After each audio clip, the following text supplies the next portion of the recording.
नमस्कार मेरे प्रिय YouTube परिवार। सबसे पहले मैं आपसे अनुरोध करता हूं कि अगले कुछ पलों के लिए अपने दिल और दिमाग को इस कहानी के साथ जोड़ ले। अपने ईयरफोन्स अच्छी तरह लगाएं ताकि आप इस कहानी की हर मोड़, हर पहलू और हर भावना को पूरी तरह से महसूस कर सके। अगर आप चैनल पर नए हैं तो सब्सक्राइब और लाइक करें वीडियो को। चलिए शुरू करते हैं इस दिलचस्प कहानी को। कई सालों से छायापुर के लोग एक रहस्यमय डर के साए में जीते आ रहे थे। रात के अंधेरे में एक बेहद लंबा छायादार आदमी गलियों में घूमता था। कहा जाता था कि जिसने भी उसकी परछाई देखी वो कभी वापस नहीं आया। कभी कभी सिर्फ एक आवाज सुनाई देती थी, धीमी सर्दी जैसी सरसराती आवाज, जैसे कोई फुसफुसा रहा हो, मुझे देखो, एक बार देखो। फिर सन्नाटा, फिर गायब हो जाना। कहीं कोई सुराग नहीं, कहीं कोई निशान नहीं। आज भी छायापुर का आसमान धुंध से भरा था, जैसे गांव ने खुद को किसी भयानक सच से छिपा लिया हो। अर्जुन गांव के बाहरी छोर पर खड़ा था, अपनी जीप का दरवाजा खोले हुए। उसके हाथ में उसका छोटा बैग था जिसमें बस जरूरी सामान, एक पुराना कैमरा, कुछ किताबें और अपने भाई की तस्वीर। उसका भाई नील 3 महीने पहले इसी गांव में लापता हुआ था। पुलिस ने ढूंढने की कोशिश की थी, लेकिन नील का कोई सुराग नहीं मिला। लिखा गया था, लापता, परिस्थितियां अज्ञात। लेकिन अर्जुन मानने को तैयार नहीं था। उसे यकीन था नील जिंदा था, या फिर कुछ और था, कुछ जो उसे जानना था। छायापुर दूर से एक आम गांव जैसा दिखता था। मिट्टी के घर, सूखी नहरें, कुछ कच्ची सड़कें। लेकिन नजदीक जाते ही हवा बदलने लगी थी। अर्जुन ने महसूस किया कि यहाँ की हवा में अजीब सी गंध थी, पुराने धुएं, गीली मिट्टी और किसी सड़े हुए फूलों जैसी।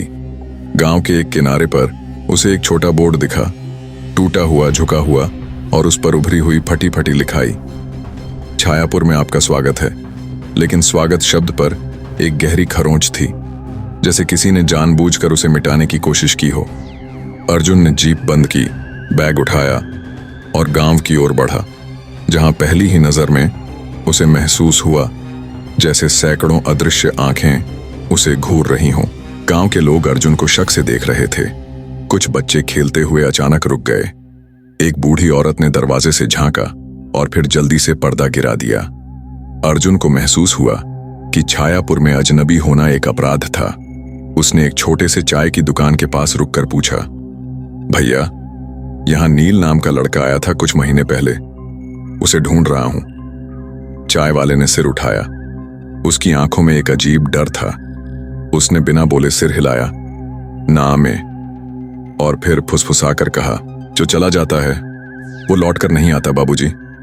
यहां सवाल नहीं पूछते, यहां रात नहीं जागते, यहां लंबा आदमी सुन लेता है।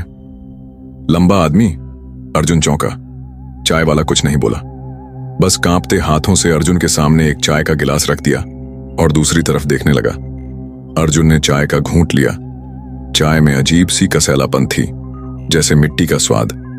उसने मन ही मन सोचा, मैं यहां सच जान कर रहूंगा, चाहे जो भी हो। रात का समय था। छायापुर पर धुंध ने अपनी चादर फैला दी थी। चंद्रमा बादलों में छुपा हुआ था और पूरी बस्ती पर अजीब सा सन्नाटा छाया था, जैसे गांव खुद अपनी सांसें रोककर किसी का इंतजार कर रहा हो। अर्जुन ने गांव के बीचों बीच बने एक पुराने धर्मशाले में अपना ठिकाना बनाया था।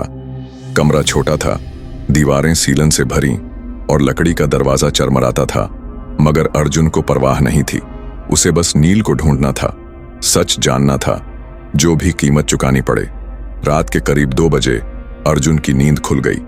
कमरे में घुप अंधेरा था, लेकिन उसे बाहर से कुछ आवाजें सुनाई दे रही थीं, जैसे कोई बहुत भारी शरीर घिसटता हुआ चल रहा हो, या फिर बहुत लंबे कदमों से कोई धीमे धीमे दरवाजों के पास से गुजर रहा हो। थक थक थक हर कदम के साथ जमीन कांपती सी महसूस हो रही थी। अर्जुन ने दरवाजे की दरार से झांक कर देखा और तभी उसने देखा परछाई, एक असाधारण लंबी परछाई, 8 फुट से भी लंबी, छत तक पहुंचती हुई, जिसकी बाहें इतनी नीचे लटकती थीं कि जमीन को छू रही थीं। उसके कपड़े लंबे और ढीले थे, जैसे कफन से बने हों। चेहरा धुंध में छुपा था, सिर्फ 2 धुंधली जलती हुई आंखें दिखाई देती थीं। अर्जुन की सांस अटक गई, उसका शरीर कांपने लगा, लेकिन फिर भी न जाने कहां से हिम्मत जुटाकर उसने कैमरा निकाला और एक फोटो लेने की कोशिश की। जैसे ही कैमरे की फ्लैश चमकी, वो परछाई रुक गई। धीरे से अपना चेहरा अर्जुन की ओर मोड़ा। कमरे का दरवाजा अचानक खुद ब खुद चरमराकर आधा खुल गया। अर्जुन ने पहली बार सुना एक फुसफुसाहट भरी आवाज, तुमने देख लिया। फिर अगले ही पल परछाई गायब। कमरा फिर से सन्नाटे में डूब गया। लेकिन अर्जुन को पता था, अब कहानी ने एक नया मोड़ ले लिया था। अब वो खुद उस लंबी परछाई का हिस्सा बन चुका था। अब वो वापस नहीं जा सकता था। सुबह की पहली किरणों के साथ अर्जुन ने गांव की गलियों में कदम रखा। रात की घटना उसके दिमाग में अभी भी जिंदा थी। वो लंबा आदमी, उसकी परछाई, उसकी फुसफुसाहट। लेकिन अर्जुन जानता था कि डर से पीछे हटने का सवाल नहीं था, उसे सच जानना ही था। गांव के बीचों बीच एक पुराना पीपल का पेड़ था। उसके नीचे एक बूढ़ा आदमी बैठा था, गेरुए कपड़े पहने, माथे पर भस्म लगाए। लोग उसे बाबा दयाल कहते थे। कहा जाता था कि वो छायापुर का सबसे पुराना जीवित इंसान था। वो सब कुछ जानता था, सच भी और वो बातें भी जो सच से ज्यादा डरावनी थीं। अर्जुन ने उसके सामने हाथ जोड़कर प्रणाम किया। बाबा ने अपनी धुंधली आंखों से अर्जुन को देखा, जैसे उसकी आत्मा को पढ़ रहा हो। बोलो बेटा, बाबा दयाल ने धीमी आवाज में कहा। किस भूत के पीछे भाग रहा है? अर्जुन ने सीधा सवाल किया। लंबा आदमी कौन है बाबा? वो कौन है जिसने मेरे भाई को ले लिया? बाबा दयाल की आंखों में एक परछाई दौड़ गई। उसने इधर उधर देखा, जैसे यकीन करना चाहता हो कि कोई सुन नहीं रहा। फिर फुसफुसाकर बोला, ये गांव एक शाप के नीचे दबा है बेटा। ये लंबा आदमी कोई सामान्य प्राणी नहीं, वो एक अधूरी आत्मा है। उसकी कहानी सैकड़ों साल पुरानी है। अर्जुन ने उत्सुकता से पूछा, क्या कहानी है बाबा? बाबा ने गहरी सांस ली और कहना शुरू किया। बहुत पहले, जब छायापुर एक उज्जवल और समृद्ध गांव था, तब यहां एक साधु आया था। वो असाधारण लंबा था। उसकी छाया सूरज की रोशनी में भी डरावनी लगती थी। गांव वालों ने उसका मजाक उड़ाया, उसे ताने मारे और आखिर में उसे भगा दिया। लेकिन वो साधु साधारण नहीं था। उसने जाते जाते छायापुर को शाप दिया, जिन्होंने मेरी ऊंचाई का अपमान किया है वे खुद अपनी परछाइयों में खो जाएंगे। हर 100 साल बाद मैं लौटूंगा और हर बार मैं किसी को अपने साथ ले जाऊंगा, जब तक कोई स्वेच्छा से मेरी जगह लेने ना आ जाए। और तब से हर 100 साल में एक रात लंबा आदमी लौटता है। जिसने उसे देख लिया वो वापस नहीं आता। वो उनकी आत्माओं को अपने साथ ले जाता है। कभी कभी उनका शरीर गांव में रह जाता है, खाली, बेजान, लेकिन आत्मा उसकी दुनिया में खो जाती है। बाबा ने अर्जुन की तरफ गंभीरता से देखा। तेरा भाई भी अब उसकी गिरफ्त में है बेटा, और अब तू भी। अब तू वापस नहीं जा सकता। अर्जुन का दिल धड़क उठा, लेकिन फिर भी उसने हिम्मत से पूछा, उसे रोका कैसे जा सकता है बाबा? कोई तरीका? बाबा ने धीरे धीरे सिर हिलाया। एक रास्ता है, लेकिन वो रास्ता मौत से होकर जाता है। तेरे भीतर जितना डर होगा उतनी जल्दी तू उसकी दुनिया में समा जाएगा। अगर तू उसे बिना डरे, बिना हिले, बिना बोले देख सका तो शायद तू उसका शाप तोड़ सके। पर याद रख, एक भी फिसलन, एक भी भय तुझे हमेशा के लिए खो देगा। बाबा की आवाज फुसफुसाहट में बदल गई। लंबा आदमी धैर्य से नहीं डरता, वो डर से पलता है। अर्जुन अब समझ चुका था कि उसे भागना नहीं है, उसे डर से जीतना है, भले ही उसकी जान दांव पर क्यों न लग जाए। शाम होते होते वह फिर उसी पुराने धर्मशाले में लौट आया। कमरे में घुप अंधेरा था, बस एक लालटेन टिमटिमा रही थी। उसने दरवाजे के ठीक सामने जमीन पर एक गोल घेरे की तरह छूने से रेखा खींची, जैसे कोई सुरक्षा कवच। बाबा दयाल ने कहा था, अगर तुझे उसे सामने बुलाना है तो खुद को उसके सामने बेपर्दा करना होगा, अपनी आत्मा को भी। अर्जुन ने अपनी जेब से अपने भाई नील की एक तस्वीर निकाली और उसे घेरे के बीच में रख दिया। फिर गहरी सांस लेकर आंखें मूंद लीं और धीमी आवाज में फुसफुसाया, आजा, अगर मुझे देखना है तो सामने आ। कमरे में अचानक एक सिहरन दौड़ गई। लालटेन की लौ एक पल के लिए भड़क कर बुझ गई। कमरा अंधकार में डूब गया। फिर थक थक थक, वही भारी कदमों की आवाज, जैसे कोई बहुत लंबा, बहुत भारी आदमी दरवाजे के उस पार खड़ा हो। अर्जुन की धड़कन तेज हो गई, लेकिन उसने बाबा की बात याद रखी, डर मत दिखाना, चाहे जो हो जाए।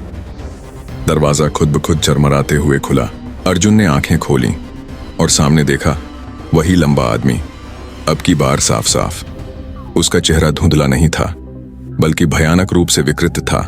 मानव चेहरे का अजीब सा खींचा हुआ संस्करण, जिसमें आंखें काली गुफाओं जैसी खाली थीं, मुंह फटा हुआ, होंठ नदारद और शरीर इतना लंबा कि गर्दन अस्वाभाविक तरीके से मुड़ी हुई थी। उसने धीरे धीरे अपनी लंबी उंगलियों से अर्जुन की तरफ इशारा किया, जैसे बुला रहा हो, लेकिन अर्जुन ने न हिला न कुछ कहा, बस उसे सीधे देखता रहा। सन्नाटा। फिर लंबा आदमी कमरे के भीतर आया। उसकी बाहें फर्श पर रेंगती हुई आ रही थीं, जैसे वह जमीन को छूकर सांस ले रहा हो। वो अर्जुन के चारों ओर घूमने लगा, जैसे शिकार को परख रहा हो। अर्जुन ने खुद को स्थिर रखा, न पलक झपकाई न सांस तेज की। लंबा आदमी उसके बहुत करीब आ गया, इतना कि उसकी बदबूदार सांस अर्जुन के चेहरे को छू रही थी। एक तीखी सड़ी गंध, जैसे मिट्टी में सड़ चुकी लाश की। अर्जुन का शरीर भीतर से कांपने लगा, लेकिन उसने खुद को रोका। फिर अचानक लंबा आदमी एक अजीब सी गुर्राहट करके गायब हो गया, जैसे धुआं हवा में घुल जाता है।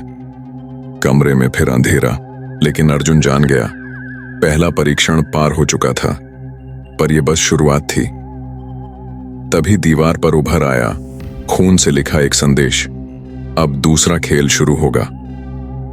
अर्जुन ने देखा, नील की तस्वीर अब गायब थी। कमरे की दीवार पर खून से लिखा वो संदेश धीरे धीरे धुंधला पड़ने लगा, जैसे किसी अदृश्य हाथ ने उसे चाट लिया हो। अर्जुन ने आंखें बंद की, गहरी सांस ली और खुद को तैयार किया। अब जो भी हो, मैं पीछे नहीं हटूंगा, उसने मन में कसम खाई। अचानक फर्श कांप उठा, कमरा घूमने लगा, दीवारें खिसकती, सिकुड़ती और फिर फैलती प्रतीत हुईं। अर्जुन ने देखा, कमरे के फर्श पर एक गहरी दरार बन गई थी और उस दरार के भीतर एक अंधकारमय सुरंग खुली थी। सुरंग से ठंडी सीली हवा का झोंका आया और एक धीमी फुसफुसाहट, नीचे आओ, खेल शुरू हो चुका है। बिना सोचे अर्जुन उस सुरंग में कूद पड़ा। नीचे उतरते ही अर्जुन खुद को एक अजीब घुमावदार गलियारों वाली भूल भुलैया में पाया। दीवारें काले पत्थर से बनी थीं, जिनसे कभी कभी सड़ी हुई बदबू उठती थी। हर मोड़ पर हल्की सी सफेद धुंध छाई थी, जैसे कोई भूतिया सांस हर कोने में बह रही हो। भूल भुलैया के प्रवेश द्वार पर एक चबूतरे पर कुछ लिखा था, हर गलती एक आत्मा छीन लेगी, हर सही कदम एक सत्य खोलेगा। तेरा भाई तुझे देख रहा है, पर बच नहीं सकता अगर तू डर गया। अर्जुन ने अपने कदम बढ़ाए। पहली राह में दो रास्ते थे, एक दाईं तरफ जो अंधकार में गुम था, दूसरा बाईं तरफ जो लाल रोशनी से चमक रहा था।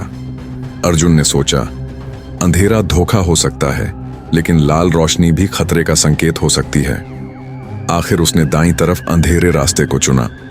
धीमे कदमों से वह आगे बढ़ा। जैसे ही वह कुछ दूर चला, एकाएक दीवारों से अनगिनत हाथ निकले, पतले, लंबे, टेढ़े मेढ़े। उनकी उंगलियां सड़ चुकी थीं, नाखून गहरे काले थे। वे अर्जुन को पकड़ने लगे, लेकिन अर्जुन जानता था, डर नहीं दिखाना। उसने तेजी से दौड़ लगाई, बिना पीछे देखे। हाथ उसे छूने की कोशिश करते रहे, लेकिन अर्जुन बचता रहा। कुछ कदम बाद वह एक खुले मैदान में पहुंच गया। भूल भुलैया का एक विशाल कक्ष। उस मैदान के बीचों बीच एक कुर्सी थी और उस कुर्सी पर बैठा था नील, पर उसका चेहरा अजीब सा शांत था, आंखें बंद, जैसे गहरी नींद में हो।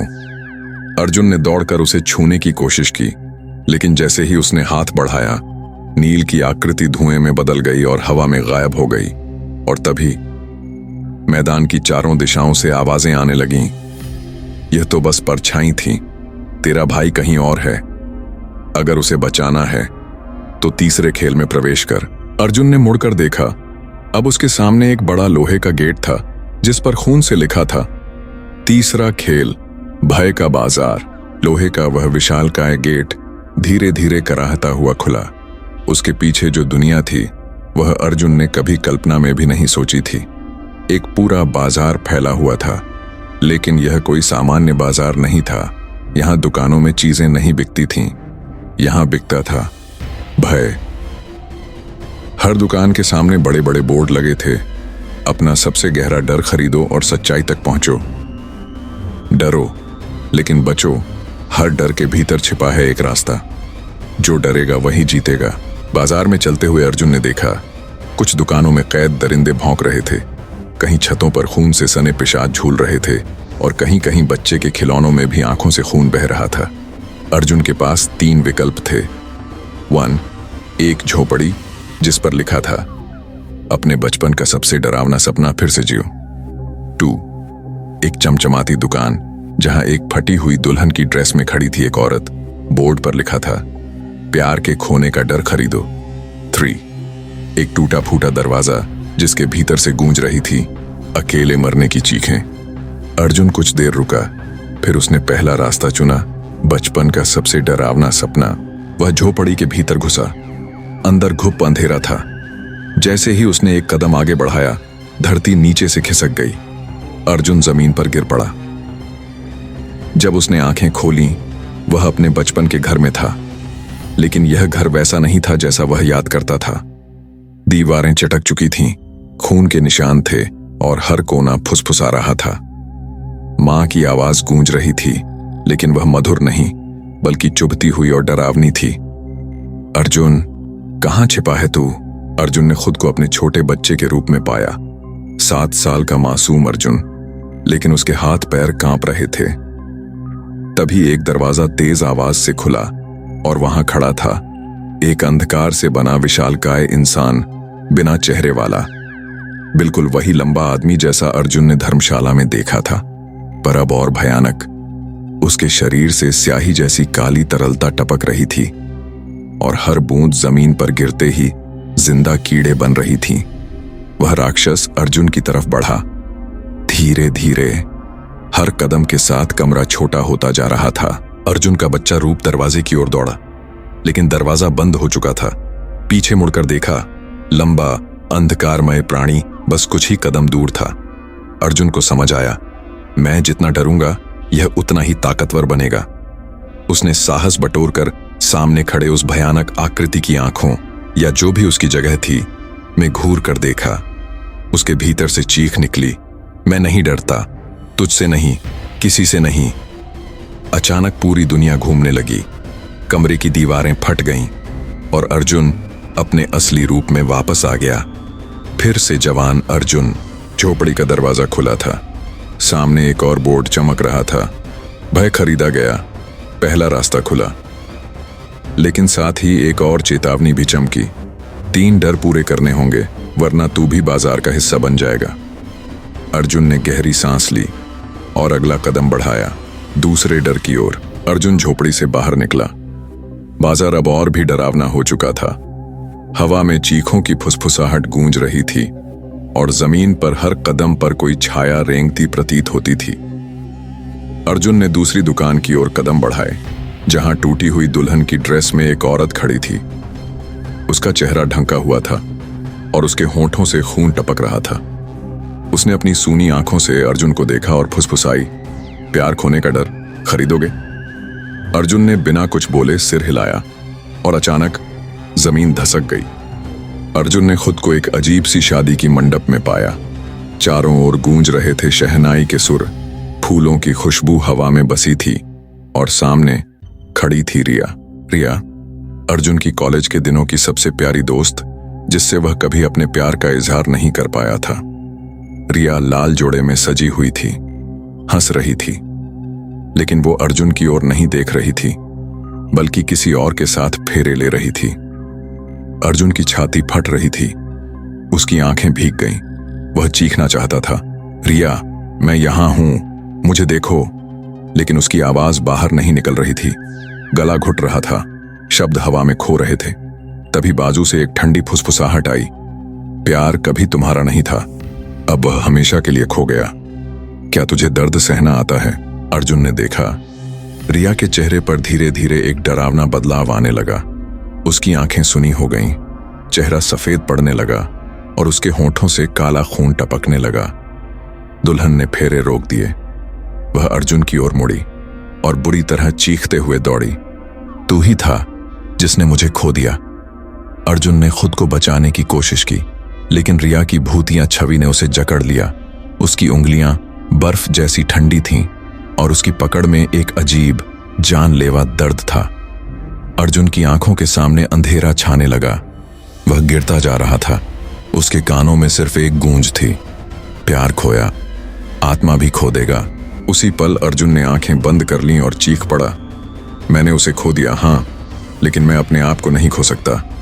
आंखें खुलीं तो अर्जुन फिर से उस भूतिया बाजार में खड़ा था। दुल्हन गायब हो चुकी थी।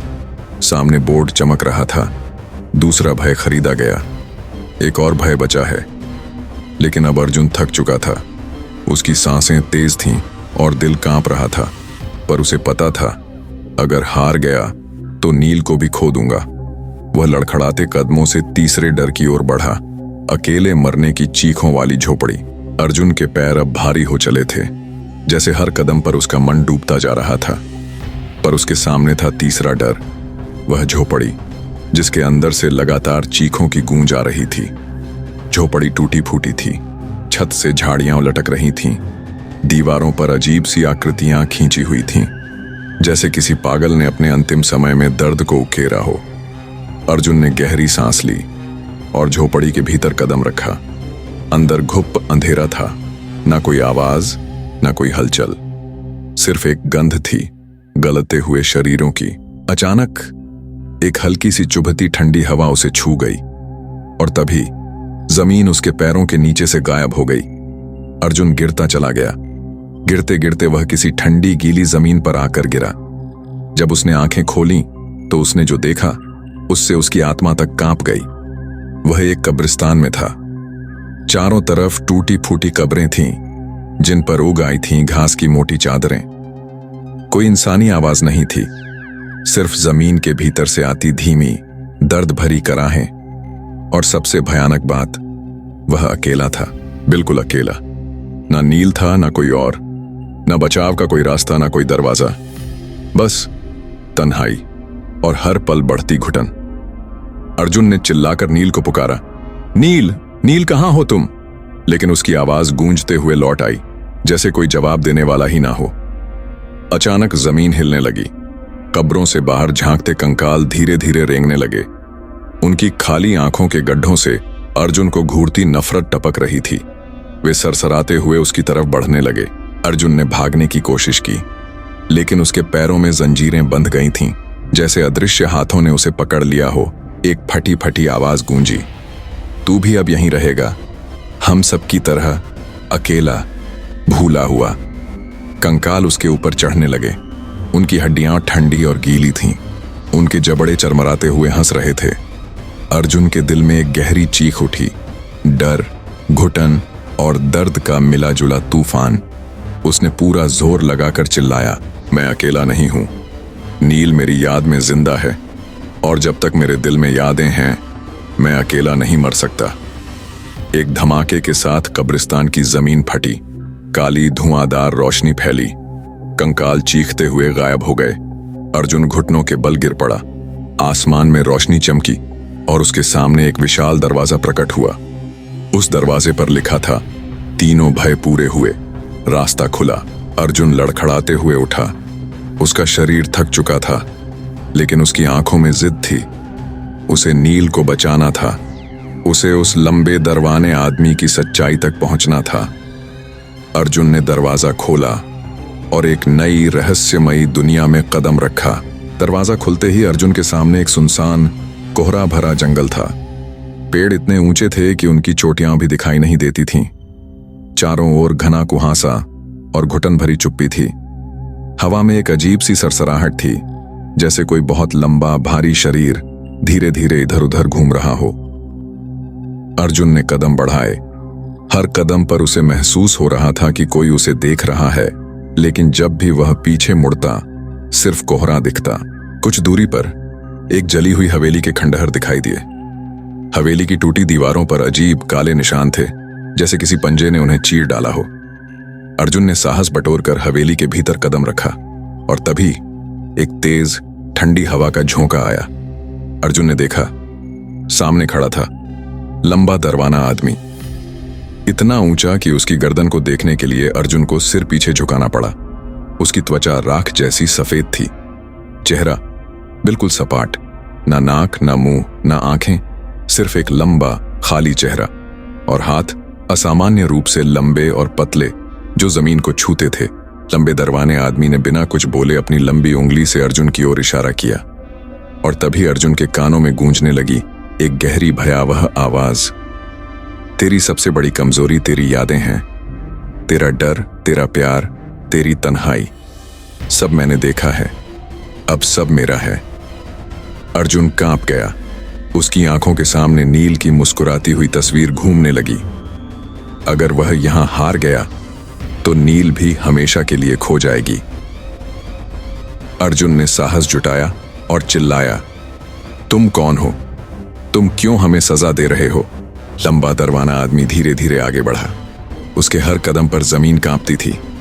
फिर उसी गहरी आवाज में उत्तर आया, मैं अकेलापन हूं, मैं खोए हुए वादों की परछाई हूं, मैं वो भय हूं जिसे तुमने हमेशा अनदेखा किया।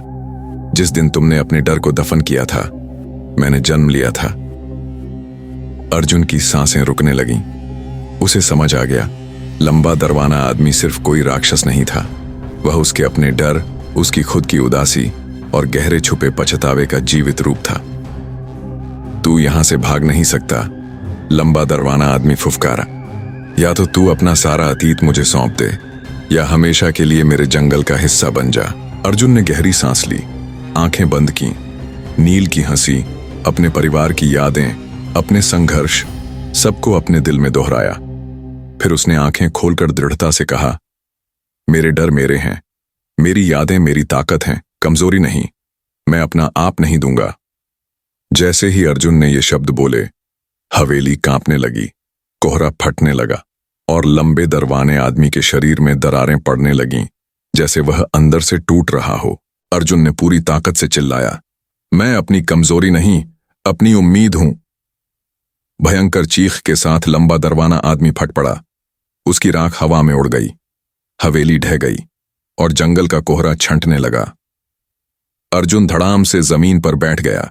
उसकी सांसें तेज थीं, लेकिन उसके चेहरे पर एक मुस्कान थी। वह जीत गया था। तभी कहीं से हल्की सी आवाज आई, जानी पहचानी, अर्जुन, नील।